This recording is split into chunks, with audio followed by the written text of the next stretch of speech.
آخر جلسة مع آخر جلسة من جلسات المؤتمر. وهذه الجلسة هي عن الحوسبة والاتصالات الكمومية. ونبدأ بإذن الله مع أولى المحاضرات مع الدكتورة عزيزة المناقلي. وهي حاليا باحثة ما بعد الدكتوراه في MIT. ولكن هي قريبا جدا بإذن الله يعني ستقبل وظيفة أستاذ مساعد بجامعة نيويورك. وبالتالي احنا يعني بنحييها على هذا الإنجاز كذلك. وهي عملت كثيرا على الدوائر فائقة التوصيل superconducting circuits.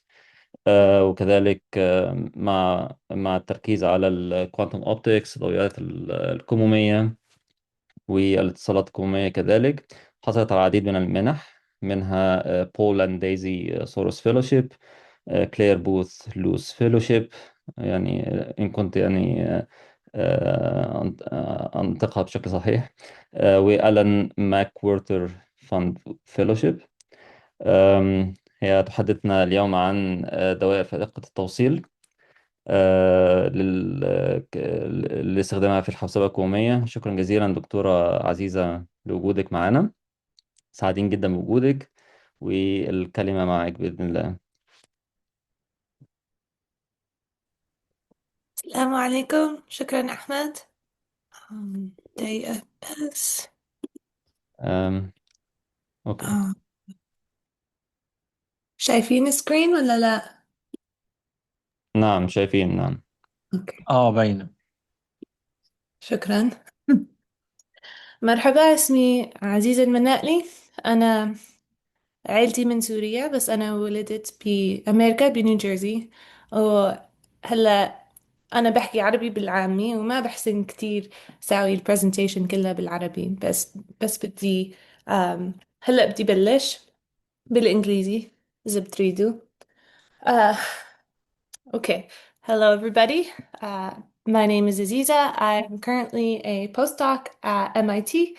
I completed my PhD in superconducting quantum hardware earlier this year, and I'm preparing to start a new faculty position in NYU starting in the fall of 2026. And I will be looking for PhD students, so I hope, I think the deadline just passed, but in the future, if you're looking to apply for a PhD, please consider my lab, and I hope I get to give you an overview of what's going on in superconducting quantum hardware today. Um, all right. So I'm sure you've heard a lot in this conference about what quantum computing could be useful for. Um, so a quantum computer uses the laws of quantum mechanics to execute computations that are potentially too hard for classical computers to solve. And this could help you in many domains. So the first is in quantum chemistry. Um, this could help with drug discovery and reaction rates and catalysts. A quantum computer is assembled of a lot of smaller, different, uh, a lot of artificial atoms, like we like to call them, or atoms that you can control. And if you have a lot of atoms that you can control, you can simulate biological processes, which would help you with drug discovery and reaction rates and catalysts. Also, if you're able to simulate atoms, you can use them to identify applications in material science, including enhancing semiconductors, batteries, solar cells.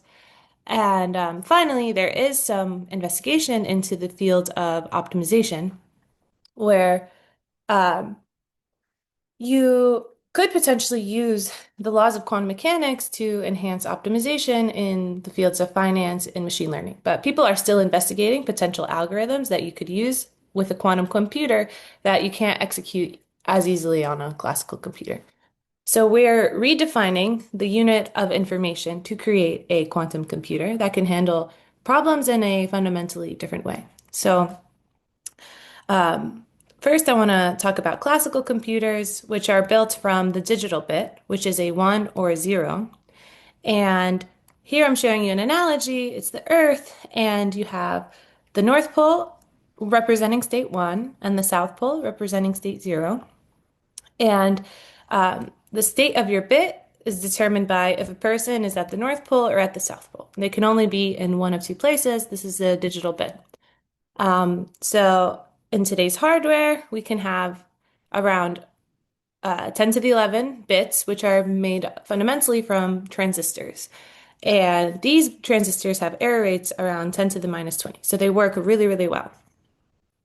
Quantum computers, on the other hand, are made of qubits, which look like this. Instead, now we still have state 0 and state 1, but we put them in these brackets here to show that it's a quantum mechanical state. And a qubit is represented by the location of a person, and he can be anywhere on the globe. Right now, I put him where I live in Boston, and he's in what's called a quantum superposition state. So this is a probabilistic state. So you have to measure the qubit in order to identify, is it in the one state or is it in the zero state upon measurement? And you can represent the states of qubit just like energy levels of an atom. You have a ground state and an excited state. And you measure the probability of being in the one state with beta squared probability, depending on the superposition that you prepare. And also, if you measure, you'll measure that ground state with alpha squared percent of the time as well. And alpha squared plus beta squared has to equal 1 because this is a probabilistic unit. And so the qubit has to be in either 0 or 1 upon measurement. And so this fundamental difference is one of the reasons why you can build quantum algorithms that can do things that classical algorithms can't, or they can't do as efficiently. Today, we're still trying to figure out what would be the best transistor equivalent for a quantum computer. There are superconducting circuits, neutral atoms, trapped ions, spins, and the number of qubits is around 200 in the state of the art, and the error rates are 10 to the minus 4. So these qubits are very, very difficult to control and to precisely place them exactly where you want them 100% of the time. So if you compare to today's classical hardware, there are lots more qubits with way less errors. And so we're just not in the same place as a community. We're all working hard to bring these error rates down and increase the number of qubits. Here's an example of IBM's quantum processor where there's lots of qubits in layers here. But to tell you more about how a quantum computer is built, I can compare the classical computing stack. So at the bottom of the stack is the physical hardware. So these are the transistors that you use to create zeros and ones. And one layer up the stack are gates and operations between those digital bits. So you can have AND gates and OR gates in your digital logic. One step up the stack is computer architecture. So you take ensembles of these gates and you execute digital logic circuits in a way that carries out computation in your hardware. And one layer up is the operating system. This translates between software and hardware and executes programs and manages tasks. And one layer up is the software application. So you as a user, you will write code that will be interpreted by the operating system and will be executed in hardware at lower layers of the stack. And at the top is the internet, which connects different computers together. Quantum computers also have a similar stack. So at the bottom is the physical hardware. So how do you actually create a qubit? There are neutral atoms, and also you can use an atom itself as a qubit. I'm sure you've already heard talks about that this week. You can use the ground state or the excited state of an atom. I work on a technology called superconducting qubits, in which we artificially create an atom where we have a ground state and an excited state in a physical circuit. One layer up are quantum gates and operations. So we can do an X gate, which flips the state from 0 to 1 or 1 to 0. And we also have this C0 gate, so it's a 2-qubit gate. And the goal of these 2-qubit gates is to generate entanglement. And that's another quantum property that I'll tell you about in a little bit. Higher up the stack is a quantum computer architecture that's actively being developed. We're going to have to create ensembles of quantum circuits and lay them out in a computer architecture. And a critical part of that is error correction. So error correction is the idea that if you have redundancy, if you have more than you have lots of qubits representing one logical qubit, you can be more resilient to errors. And so, because quantum operations are much more error prone, this will be a really essential part of building a quantum computer. And that's what the industry is currently working on. At Google Quantum AI, they had a really exciting demonstration last year where they showed that increasing the number of qubits in your logical qubit made the error rate go down. That doesn't intuitively, that doesn't make sense, right? If you have a lot of lossy things and you add more loss, then why should the overall system behave with less loss? But that's what they were able to execute with a particular algorithm. And then one layer up the stack is the quantum to classical compiler. So this is equivalent to an operating system which translates your classical instructions to quantum instructions to be executed on your hardware. And these are being developed by IBM Qiskit, Google Circ, and this allows you to use their quantum computers through the cloud as well. And one layer up are the quantum algorithms and programs, these ensembles of single and two qubit gates that allow you to execute algorithms. And this is why we're building a quantum computer because of the potential of these algorithms. So people are working actively on the theory in order to one day when we do have a good quantum computer, we'll see what we'll be able to accomplish. But I also like to think that we didn't know what computers could do before we had them. We didn't know everything that they were capable of, like all of this AI that we're currently seeing. So I like to think that the most exciting applications of a quantum computer have yet to be discovered. And so once we have a real quantum computer, some really smart theorists, maybe some of you in the crowd, will be able to one day develop new algorithms on a quantum computer that they can actually play with. Okay, and one layer up the stack is also people are working on quantum networking and quantum internet, connecting different quantum computers together. There's also cryptographic protocols and quantum secure communication that people are working on as well. So a quantum computer mirrors the classical computing stack. Okay, so there are two main quantum mechanical principles, superposition and entanglement, that lend power to a quantum computer. So the first I talked to you a little bit about is the superposition. This is the goal is to generate single qubit gates. And the way that I like to explain it is that you have an atom and it has a ground state and an excited state, and you have a laser pulse that comes in. It can bring your atom from the ground state to the excited state and back and forth. So now I'm showing you the probability of measuring state one or state zero as you shine that laser pulse for a certain amount of time. Now, if you stop that swapping halfway, you'll implement what's called an xpi half gate, which prepares an equal superposition state. And so now back to the globe, if the ground state is zero and here's one, the equator is where your equal superposition states are. And so 50% of the time you'll measure state zero, and 50% of the time you'll measure state one. There's also entanglement with two qubit gates. So here we have two qubits now. If you excite one of them, they will swap population or excitation energy. They'll swap energy back and forth. And so now if we start with one of the qubits excited and one of the qubits in the ground state, you'll see that they also sinusoidally exchange in time. And if you stop that exchange halfway, you'll implement what's called a square root I-swap gate. And this is now a two qubit state. So this represents the state of qubit one, and this is the state of qubit two. And now if you measure this two qubit state, you'll find that 50% of the time, one of the qubits is excited and the other is not.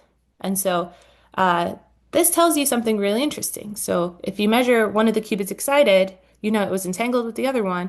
You know that the other qubit was in the zero state. So measuring one qubit tells you the state of the other qubit. And this is a correlation that is intrinsically quantum mechanical, and that is a resource for us in the quantum computing community. There's also one thing I want to talk about is decoherence, which is a loss to the environment. So if you excite your qubit, it's not going to stay in that state forever because it will interact with its environment and it will leak energy out. And so as a community, we're trying to find ways to build qubits that can hold uh, their excitations for as long as possible while still being able to control them. So all of this is to say is that I wanted to introduce two key principles, superposition and entanglement, as key resources for quantum computation. Um, you can exploit these principles to do quantum algorithms. And also, decoherence limits the accuracy or fidelity of quantum gates. I told you we have higher error rates. Decoherence is one of the reasons. It's really difficult to maintain a quantum state for an indefinite period of time. Currently, with superconducting qubits, we can hold those states for about the state of the art is about a millisecond. So you need to be able to do all your operations faster than a millisecond. Okay, so I keep talking about atoms and artificial atoms. I want to lay it out clearly. You know the periodic table of atoms, and each of these elements is built out of a certain number of protons, neutrons, and electrons. And depending on the number of protons, you'll be in a different place on the periodic table. And your placement on the periodic table tells you the properties. So is the element magnetic? Is it a gas? How does it respond? Is it a liquid? Right. So the same can happen with artificial atoms. So we build artificial atoms with inductors, capacitors, and Josephson junctions, as shown here. And you can similarly create a periodic table of artificial atoms depending on the number of elements and their placement in a circuit and their values. You can engineer circuits with different properties. So you can create circuits that tune with magnetic field and whose energies are susceptible to different types of noise. So that's what we do here is we design artificial atoms with custom parameters, whereas atoms are given to us by nature. Artificial atoms are things that we can engineer. So, what are superconducting artificial atoms? So, you may be familiar with this LC circuit from class, where you have an inductor in parallel with a capacitor. And this circuit has a resonance frequency, which is at omega r, 1 over square root of LC. And so this is a classical circuit, but you can take it into a quantum regime by going down to very low temperatures and energies. You can start to see discrete energy levels. So here I'm showing you phi squared, which is the flux across the circuit, which is the integral of the voltage. This is the potential. And at low enough energies, you can see discrete energy levels appear. This is the quantum harmonic oscillator. So you can see we have these quantum energy levels and you can actually use them. However, if you want to excite this circuit, you send a pulse at omega r at that frequency, but you won't be able to just address two of the levels. You'll end up addressing all of them. And so this will not be a good qubit. You want to be able to control transitions as you like. And so in order to do that, we use an element called a Josephson junction, which is a nonlinear inductor. A Josephson junction is a superconducting, insulating, and superconducting element. It's a junction shown here, and this is its circuit element. It has a voltage and a current through. And so in 1973, Brian Josephson won the Nobel Prize for the current phase relations of a Josephson junction. So you can see that the current goes with the phase. And if you use these current phase relationships, you can find the inductance of this Josephson junction as shown here. And this is nonlinear. So this nonlinearity, you can use it in a clever way. Once you use these relationships, you can determine the energy of the circuit, and you can see that it goes, the potential energy goes with the cosine of the phase rather than a quadratic. And so we use that in a particular way. We replace the inductance with a Josephson junction, shown here, and we create what's called an anharmonic oscillator. This is called the transmod qubit. And now you can see you have discrete energy levels in your cosine potential, but the omega 01 is not equal to omega 12. So now if you send a pulse at omega 01, you can address only these 01 transitions, and this is what we use to create the qubit. So we like to use the transmon qubit. because it is simple. It's our artificial atom of choice. You can imagine you can create much more complicated structures with different properties, but we like the trans one qubit. Okay, how do we actually create them? So, what's nice about superconducting qubits is that you can make them with lithographic processing that we've developed as a scientific community over decades uh, in the creation of semiconducting electronics. So we can make 8-inch wafers or 200 millimeter silicon wafers. And if you zoom in, these are what the qubits look like. Here, there are five. And then if you zoom in one more time, here's the qubit. Uh, this is a lateral capacitor to a ground plane. And then the Josephson junction is here. So if you zoom in one more time, okay, actually there's two Josephson junctions here. Like I said, there's a periodic table of artificial atoms, and when you have two junctions in parallel, you can thread a magnetic field through them and change the energy of your qubit in situ. Then we zoom in one more time on the Josephson junction. Here you can see there's one superconducting electrode, there's the other, and in between there's this insulating layer, which is this oxide is not clear, but this is how small it is to scale. They're nanometer, hundreds of nanometer scale.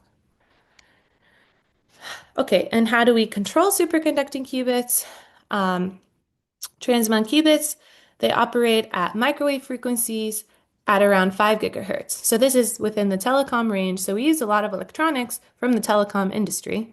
We need to cool down to very, very low temperatures, so around 10 millikelvin, for several reasons. The first is superconductivity. So we need the Josephson effect, and this only happens in superconductors. We use aluminum, and aluminum becomes a superconductor at 1 millikelvin or at 1 Kelvin. So we need to go below 1 Kelvin, but also we need to go lower than that because we need to minimize thermal noise. And so if you find the effective temperature at 5 gigahertz, you'll find that on average you'll have a thermal photon at 250 millikelvin. So this is where you have a significant thermal photon population, and that will drive your qubit in an undesirable way. Like we want to be able to control when we excite the qubit, and thermal noise will excite the qubit involuntarily. So we have to use equipment called dilution refrigerators. So this is my fridge at MIT, where it looks like a golden chandelier, but it cools down in different tiers. This is on its own, it's a feat of thermal engineering, thermodynamics. So this stage is at 4 Kelvin. It's cooled with a compressed helium process. Then you go one lower stage. There's the 1 Kelvin stage. This is 100 millikelvin and 10 millikelvin. And we have all these microwave cables, amplifiers, filters that go down into the fridge to our chips inside. And to reach 10 millikelvin, these dilution refrigerators, they mix helium-3 and helium-4 isotope in order to cool to 10 millikelvin. So these are amazing pieces of equipment that we have to use in order to control superconducting qubits. And this is what the lab looks like. So this is a lab that I built in my PhD with my team. It was empty when I started, so we brought all of this up. I'm really proud of it. So it looks like a standard microwave engineering lab. Here there are you can control the pulses with AWGs, and you can read them out with digitizers, and you can convert up and down. So these are low frequency pulses. You up convert them to 12 gigahertz maximum pulses. Then you can also use my favorite tool is the vector network analyzer, and you take these and you can scatter tones off your qubit. And also, there are DC control lines that control the qubit frequency. So this is what the lab looks like where we control superconducting qubits. Thank you, everybody. That's everything I have for you today. شكرا جزيلا دكتورة عزيزة. يعني أنا استمتعت جدا بهذه المحاضرة. آم، ممكن نستقبل الأسئلة بعد إذنك. طيب. أوكي. Mhm. طيب، أول سؤال. محمد الأحمدي هو يسأل عن إيه هي ال qualification and pathways available for students from Arab countries who may not have extensive exposure to quantum technology in their university programs. Yeah, and how can we fill this gap? Yeah, that's a great question. Quantum computing is a very new technology, and so it's not so widespread and available. However, I don't know if you guys have advertised this, but NYU Abu Dhabi does a really awesome quantum hackathon in, and I go as a mentor for the last couple of years, where it's a quantum computing hackathon for the Arab world. So you have to come up with problems that maybe one day a quantum computer could solve. And these are problems that impact your communities. And so this is a really great event. You apply. I think you can apply now. Um, it happens at the end of April, and um, it's really amazing. They fund you to come, and they fly you out. They put you in a hotel. They feed you, and you have a great time. You learn a lot really fast. Um, and yeah, so I've worked with students from all sorts of different Arab countries just through that program. Yeah. And I think in general, uh, like quantum engineering is emerging as a discipline, but you have to have a different discipline first. So if you study electrical engineering, you have 90% of the expertise that you need to really get started. And the same for physics. I think with anything, you join a lab and you learn from there. Um, it's like learning another language, and it takes time. So I would say just don't be afraid to find whatever opportunities you can. There's lots of opportunities available online as well. There's a really good uh, education program called Qubit by Qubit that I've worked with. It's a nonprofit that actually uh, does online classes in quantum computing for everybody around the world. Um, yeah, feel free to email me also if you have more questions about that. I should have put my email here. يعني شكرا جزيلا، يعني أظن رد وافي جدا. أنا ممكن بما إنه مفيش سؤال آخر، ممكن أنا يعني أتطوع بأسألك سؤال more technical. Mhm. أنت شايفة إيه ممكن يكون يعني ال challenge most problematic لل superconducting circuits بالنسبة لل quantum computing؟ لا، أنا ممكن يكون يعني أقول potential challenge هو ال integration مع ال optical communication maybe. Mhm. أو أنت شايفة حاجة تانية ممكن برضو تقولي أنت شايفة إيه؟ Yeah, actually, so this is related to what my PhD thesis was about, which is about building quantum interconnects. And so, just like classical computers they have different chips in your hardware.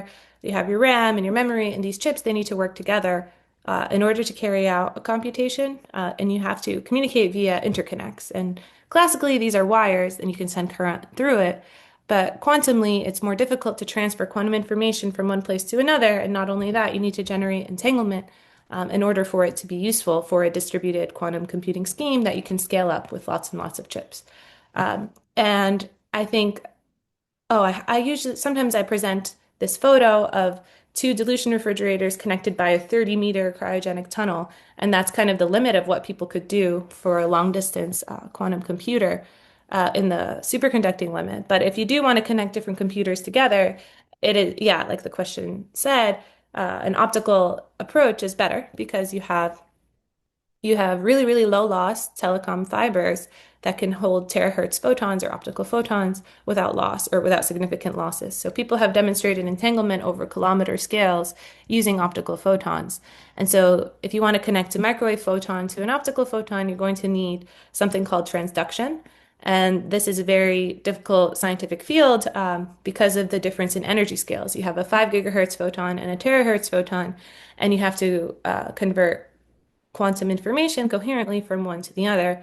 And so this is something that people are actively working on different schemes to do that. But right now, their efficiencies are with it like lower than 5%. And so in order for it to be useful, they're going to have to increase. But that is a little bit related to what I do. I worked with microwave photons in particular, but yeah, there are people working on converting photons back and forth between different frequencies. exactly. شكرا جزيلا. كانت محاضرة ممتعة استمتع بها كثيرا، وأظن الحضور كذلك. شكرا جزيلا ليك يا عزيزة، وبإذن الله ننتقل للمحاضر التالي. دكتور هاني علي ومعانا هنا أظن. طيب. ايوه، سامعني. أهلا وسهلا. اهلا وسهلا. أهلا